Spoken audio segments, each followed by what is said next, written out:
ঠিকানাটা আমার দিস। আপনি এখানে? আপনি আমগো বাড়ির ঠিকানা কই পাইলেন? ঠিকানা জোগাড় করছি, চাষির লগে একটু কথা কইতে আইছিলাম। মালাই তো অনেক অসুস্থ, কি হয়েছে? খালি সারাক্ষণ নাহিদ নাহিদ করতে থাকে।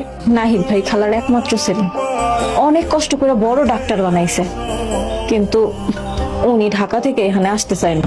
কিন্তু খালার স্বপ্ন আছিল এইখানে থাইকা সবার সেবা করব। একদিন বউ নিয়ে এখানে আইছিল, কিন্তু বউ এখানে থাকতে চায় না, এর লেগে ঢাকায় সেটেল হয়ে গেছে। যাবার সময়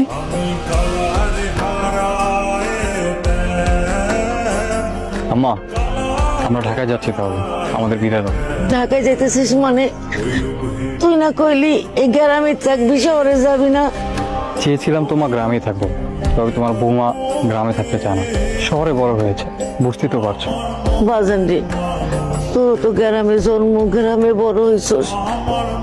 তোর বাপের কত ইচ্ছা ছিল তুই বড় হইয়া ডাক্তার হবি, ডাক্তার হইয়া গঞ্জে একটা চেম্বার খুলবি, গ্রামের মানুষের সেবা করবি।